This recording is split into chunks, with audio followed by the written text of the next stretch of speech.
Yeah, Lil Sheen, I just jumped out the pool with Derek Lil Bastard. Yeah. I put on my payroll, they know that I keep me some tea like Quizzo. She tryna get in my jeans, tryna get in between while I cut on my barrel. Alright, we got 1LuhSheem jumping off the porch with us today. Yeah, going. Nothing much, man. How you feeling? Boys are cool. For shit show. It's a pleasure to have you on the porch with us today, man. Show that. How I feel to be here? Shit feel good here. Like, I've been saying I was gonna come do this shit, just feel good that I should be doing it right now type shit. Okay, yeah. Let them know. Ready for it. So what would you say your experience was like growing up in the city of Atlanta? Shit, like, I feel like every young nigga got a story. Like, my story probably the same like everybody else, like ghetto, slum, hood, poverty, same shit every day everybody be going through. Really wasn't too good, wasn't too bad either. If I needed it, my brother made sure I had it. So I always looked at my brother when I was growing up. That's who I looked up to type shit. So he made sure I had everything I needed. Like if I needed a shoe, he got it for me. Book bags and shit, he got it for me type shit. So it wasn't too bad for me. That's real. For sure. What part of the city you from? I'm from the Southside. Hey. Yeah, Southside, Count Creek, Washington Road to be exact. All right. X1. What would you say is different about the Southside from the rest of the city? Shit, we hungry. Like, everybody hungry, but everybody know like, these niggas from the west side, these niggas from the southwest, these niggas from the east side. We really don't got a lot of folk like these niggas from the south side for sure. We got like 2 Chainz, folk like older folk. We ain't got no young nigga like these young niggas from the south side. Like he on like, oh he finna be on for real. So shit, it's like we hungry down there for real. Like we could be hungry towards each other type shit, or we just be hungry as in like, yeah, I want this shit. So Southside gonna show you like we really want this shit type shit for real. That real. Yeah. So tell us about Exit 1. Shit, they're the Southside. When you say Exit 1, they're the Southside. Like everybody know the exit. Everybody know when you know to talk about the Southside. Everybody know Exit 1 Washington Road. First exit in the city. First exit off 285. You gotta hit where that shit different. Like this shit like it's own city type shit. Like it's a road, but this shit at the same time shit so lit. This shit like it's own city. Like food, hoe, niggas, everybody, drug, everything you need. Like shit, yeah, we there. So shit, we stayed ourselves. We stayed up, stay out the way type shit. That's what the exit for. That's real. Yeah. So how would you describe your come up in your childhood? I ain't gonna lie. It was cool. My shit was cool. It wasn't like, yeah, like, oh yeah, you grew up like this, that, like you grew up good, this type shit, but I grew up regular. I'm gonna say I grew up regular. Like, I went through shit. I got down, stayed, like my mom, I been like, with her, me back and forth, my sister out here, sister out here, brother house, like we just back and forth with how I been my whole life for real, but it's always love everywhere I go, so a lot of moving around, not no real stable condition for me for real, and that made it hard for me like to have shit like other folk were having this shit because we always had somewhere to be, somewhere to go, somewhere to stay. I always needed to eat and shit, so shit was like, it was cool, but I wasn't really wanting for too much when I was younger. I feel like I was in more of a need, like I need to get this right, I need to get this right type lifestyle, so that's how it was for me coming up. Yeah, really. For sure that. At what point would you say you realized the streets can get ugly? 2020. Really before 2020, my first experience losing nigga to the street. But really all my life, cause my folk, I grew up around that shit, like everybody in the street, cousins, brother, everybody in the street. Everybody like going through shit. Everybody folk dying and shit. I've been going through this shit since I was a little nigga. Like my first deal, I found my first deal like 5 years old. I'm say 5 years old. When my first deal, like I was like down, like he from the Institute, his name Ricky. Like that was my first deal, like first person I seen dead, first funeral, all that shit. So I really been around that shit since I was a little nigga. And then 2020, like I lost a partner, you feel me? Like I lost a couple partners in 2020, but I lost my close brothers at the same time. That shit hit me like, yeah, this shit can get ugly. Like, ain't no, it's really 2 answers. You either gonna get you some money or you gonna crash out. When I say crash out, you gonna die, go to jail. If you ain't trying to do that, you gotta get you some money. That's the only way out of that shit. Only way out of that shit for real. So at what point would you say you jumped out the porch? I ain't gonna say jumped out the porch. I'm gonna say, you ever like, you know how niggas see some third perspective, like, these niggas out the porch, but you right here and you seeing this shit, like you going through this shit with them, but you seeing it, you taking it as a lesson. So I'm gonna say I jumped out the porch about, I'm gonna say middle school type shit. Cause then when I first got down, I started hitting cuts through the apartment, doing this, stealing this, doing that and shit when I was in middle school. So then when I really first jumped out the porch, I'm gonna say about 2012 type shit, 2013, I was a young nigga, I'm still young right now. But shit, that shit really ain't nothing for real though. That shit ain't really nothing to be a part of being type shit. That shit suck for real. Yeah. When would you say you went through your first real hardship from jumping off the porch at an early age? For hardship. 2020.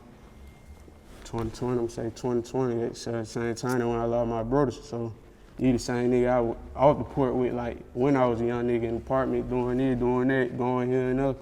These the young niggas I was with, same nigga I was eating with, in the car with, walking with, spending the night over each other out. These like the same nigga I grew around, these niggas gone. Like I lost a couple on, not even all on to goddamn murder and shit like that, but I even lost one like car accident type shit. So I'm gonna say 2020, cause then when everything hit at one time, that shit sucked, cause it was COVID and shit, so you couldn't move around, all this, you had to sit there and just take that shit like, damn, I'm stuck in the house thinking about this shit all day for real type shit. Like, and it wasn't even just the end, like the end of 2020, beginning of 2020, that shit was like January to December, like back to back shit just happening, like everywhere. So that shit was goddamn, like, I ain't even gonna say it was just fuck me. I know it fucked a lot of people up 2020 in general, but for me, that's year for me right now.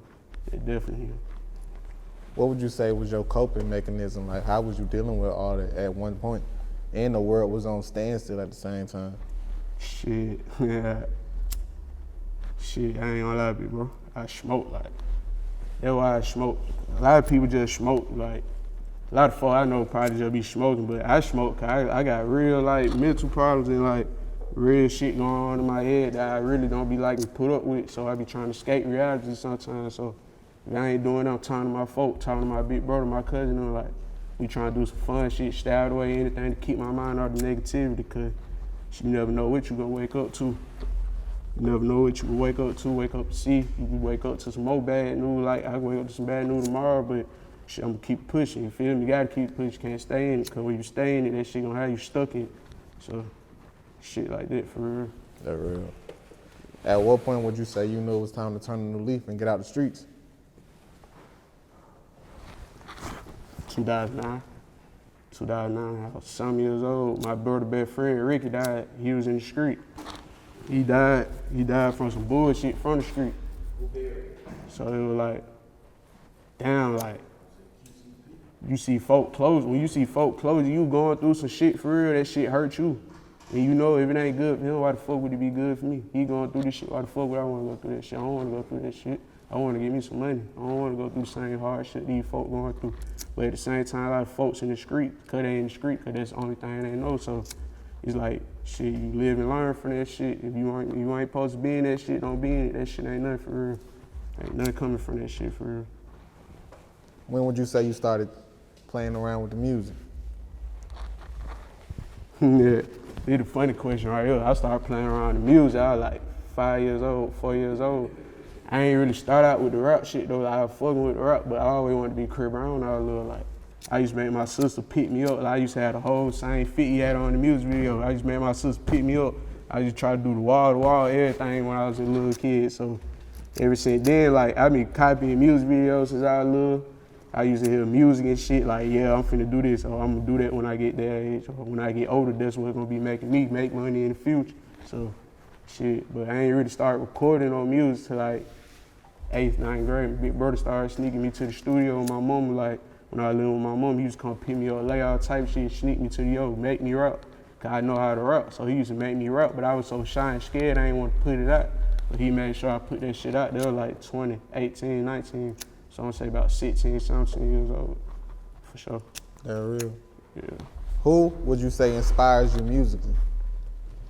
Music-wise, I'm gonna say artists don't inspire me music-wise. Life inspired me music-wise. Like, this life lesson inspired me to make this song, that life lesson. If I went through that, they're gonna inspire me to make this type shit. It'd be like action, reaction type shit with my music. So I'm gonna say real life inspired me with my music type shit, to be for real. Why do you think as an artist it's important to be authentic and relatable to your audience? Cause if you ain't living by it, How the hell you gonna expect your folk to fuck with you before the world can fuck with you? They know how you is. These the folk you be around every day, so you gotta have that image. You gotta stay that image, cause you gotta be that nigga every day, all day. So that image you hold up in your music, and you gotta be that nigga in your music. So that shit go all the way, for real, like all the time, for real, type shit. What is it that you would say you want listeners to take from your music? Shit. Get you some money. Though I get you some money. Get money out here, hoes out here. Stay loyal, stay goddamn true, stay true to yourself. Don't be a fake ass nigga. Shit, my music just be on some real shit like that. Stand on your business, be about your business. Cause when life hits you, you gotta stand on that shit. So that's what my music be saying. That's what it speak for me. How hard is it for you to keep the faith as an independent artist? That shit cool, but it hard. That shit hard to fuck because when I was a young nigga, I ain't realized like everybody not gonna fuck with your shit. And everybody ain't gonna be feeling your shit, so you can't expect, oh, this shit went up when I dropped this. The next shit don't go, you might drop something, the next shit don't do as good as the first one. So that shit really fuck your confidence up, cause you like, damn, should I keep going? Like, these folks really ain't fucking with my shit. So shit, that type shit like that, like when you really gotta look at your shit and realize like folks gonna fuck with your shit and not fuck with it, that when it made me realize it. Yeah, real. For sure. Let's talk about the new EP, Dog Days. Showed up. What can the people expect from that, man? Shit, I got features on there. I got like 4 songs by myself. Got like 3 features. Got down this a little quick shit, just letting them know what the hell I've been going through, what the hell I've been promoting around my folks in my goddamn life. I got 3 features on there. My partner, Lil Tony. Got down my boy Jimmy the Rocket on there. My boy Nutcho 3 on there. And my young nigga from school. Shit, I got down. I been knew Jimmy and Nutcho. Like I grew up knowing them niggas, but I just met Lil Tony through the music shit. So they got down, they on there gonna bring their vibe to that shit, I'm bring my vibe to that shit. That shit really some shit to rock out to though. Some real shit you got down, bump you car to. Headphone, all that shit, like yeah, this shit hard. Nah, they gonna be listening. Nah, for real. Sure it. How hard was it for you to create this body of work? It was hard, cause it took me a minute. Like, I been wanting to drop this shit 2-3 months ago, but I be in the studio every week, 2-3 times almost, so I be like, I have so much unreleased music, but it's hard going through the music pit. Like, I want this to be on there, I want them to hear this shit. I ain't gonna goddamn drop this shit later on or somewhere future-wise, but they can hear this shit right now. That's the part that make that shit hard. Cause I got so much unreleased hard shit. Like, I be holding that shit cause I don't really want them folk to be like, yeah, he just, I don't like giving it to him too much, trying to spread this shit out. So picking the songs and shit like that, or what vibe you want on this tape or that tape. So that would make it for me, for real. Nah, for real. Sure. What is it that you would say you want most importantly from a music career? Let me ask you one more time. What would you say is the most important thing you want from your music career? Happiness, stability. Happiness part because that's what I like to do. I love music cause that shit, like if I'm going through some shit, I'ma listen to music. If I'm fucked up about some shit, I'ma listen to music. If I feel like doing some shit, I'ma listen to music. I'm hurt about shit, I'ma listen to music. And it's been like that for me my whole life, so I love to make music. That shit make me happy. I don't really care for making music for like the money and shit. I like to make music to make me happy, to make me feel comfortable where the hell I'm in life, or where other people could be in life, they can refer what I'm saying, you feel me? So happiness, and as far as stability, like being able to be like, yeah, I'm finally living off the shit that I'm making. Like I can live life all my music. I can live life doing the shit I love to do type shit. So shit like that, for real, to be honest. Nah, for real. Yeah. What would you say is the biggest risk you took for you to become successful? Big risk I took for me to become successful, goddamn, stepping out in life, coming out of being comfortable, because you can't be comfortable with the music shit. You gotta come out your comfort spot type shit. So coming out my comfort zone, being there with people, like I fuck with Dirty Glove, cause I don't really talk like that, but I gotta let these know. Folk know what's going on, so he accepted me to come this shit. I fuck with him for that shit, to be honest. So Nah, for sure, man. opening up, being myself, letting these folk know who I am, that's hard to do because folk don't be comfortable. Like I ain't really comfortable with myself. Like I gotta come out this shit. I'm a shy ass nigga, so I gotta come out this shit. So coming out my comfort zone for sure. That Nah, like for that's sure. what it is for sure. Yeah. How important would you say it is to have a solid support system? This shit real important. This shit important because you already put out a support system like outside the music. Folk supposed to be like, you can't do that, I can do this for you. You fucked up right here, I got you. Like support all the way. That shit gotta be off the camera, on camera, out the music, in the music. That shit gotta be all around, 360. That shit real life. Family, friends, all that shit real life. That shit really matter. So how do you cope with broken friendships or relationships? Shit, if it broke, it ain't meant to be fixed. If it broke, shit, I can't fix it. It ain't meant to be. Whatever guy I want for me gonna be there. If you ain't there, he don't want you for me. So you gotta get the fuck out of the way. That's what it mean for me. I ain't really tripping about no broken relationship, friendship. So everybody I fuck with still is. For sure. For sure. You remember your first heartbreak? Damn, I ain't gonna lie, my first heartbreak probably some little school shit. It was some bullshit. Damn, you gotta tell us what happened. Got 10th grade. Got down, I had the little hoe I was fucking with. I ain't even gonna say, okay, I don't know if she gonna see this shit. I had a little female I was fucking with. She got down, she was fucking with me and shit, but I was like, she stopped texting back. Like, she was texting back fast as she started texting back slow. So I'm like, okay, cool. Then she stopped texting back and text back like hours later. I was like, what the hell going on? So goddamn, this some school shit. So my dumb ass green the hell around that time. So I'm like, she probably ain't doing shit for real, you feel me? So I go to school, goddamn, she walked past me, I'm like, what the fuck? Looking at my cousin, like, what the hell wrong with this hoe? Like, she trim, so I see her on lunch. She don't even sit by a nigga lunch. We usually sit together every day. She ain't sit with a nigga ass. So I text her, I'm like, what the hell going on? You know, like, she got another nigga, this and that. I was like, oh shit. Like, I ain't expect that shit, but I was like, oh shit. Damn. A female could do that. That was my first time, yeah, a female could do that. Damn. Yeah. You were probably giving her your milk and everything. Nah, I ain't fuck with the milk. I ain't fuck with that school milk. That's some bullshit. Nah, for sure. That's some bullshit. Would you say it's hard to make it out the Southside of Atlanta? Yeah. Cause like, folk think when they say Atlanta, they talking about Atlanta. When folk talking about Atlanta music, wise, you talking about the south, east side or the west side. Folk ain't really talking about the south side unless it's like Ludacris, 2 Chainz shit type shit. But for the young nigga, this shit like, I ain't gonna say it's like, it's competition amongst us, but it's like everybody want this shit. Everybody got their hand in the pot, but everybody can't pull no gold out the pot. So everybody want this shit. So it's like you gotta work for this shit in the south side. Like this shit ain't gonna get handed to you for real. Be honest. Would you say the new generation of Atlanta sticks together? Hell nah. And you two, I can say the folk before probably stick together, but the young nigga right now, no. Whole don't even stick together. Nobody stick together. There be a lot of backdooring, a lot of fake shit. A lot of folk fake fucking with you, fake smiling in your face. This shit suck. Like, people suck. Fuck people. You know, people don't stick together. Fuck people, it ain't your fault. You feel me? Yeah. What would you say is some other business revenues you want to dive into besides music? I like art. I folk art, like, besides music, I draw. I make shit, like, I'm very craft worthy. Like, I can make rugs, paintings, anything for real, little tables, all type of shit. I'm very crafty. I got that from my family member. My big brother used to be doing that shit. My granddad used to do that shit. So I love art. I definitely can get into art side of music. I love to make money from art. That's another way to express myself for real type shit. Nah, that's real. So besides music and working on art, what else you working on? Life. Getting myself together. Goddamn, seeing what the fuck I'm finna do. The music shit finna go up. So they really was like, it's you saying beside the music, but that's really goddamn my everyday for real. Like, that is life. That's my life for real. So, life, that's what I'm saying, life. Like, no, that's real. Make sure everything's settled, everything's situated. A lot of shit be going on every day. Everybody got an everyday struggle for real. So, getting all that shit out of the way. Nah, for sure. Type shit. So, what's next for 1LuhSheem? Shit, after the EP, I got like 3 music videos. I just recorded them, motherfuckers dropping back to back, the interview dropping. Got another interview on the way, got an open mic on the way, this shit going up, more features, more singles, all this shit going up, the whole summer going up.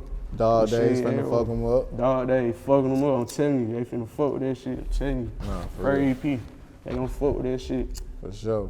Any last words and shout outs? Shout out my brother Black. Shout out all my cousins, all my uncles, all my partners on the porch with me. Shout out Washington Road, Southside, X1, Count Creek. Shout out everybody, like, all the young niggas that working. Shout out to y'all niggas. Be like, this shit really for you, money out here for everybody. So shout out to everybody that working and on that shit for real. Real spill, man. 1LuhSheem, we appreciate having you on the porch with us today, gang. Show that, gang. Well. I put the hoe on my payroll, they know that I keep me some tea like Quazo. She tryna get in my jeans, tryna get in between while I cut on my bankroll. Tomato, tomato.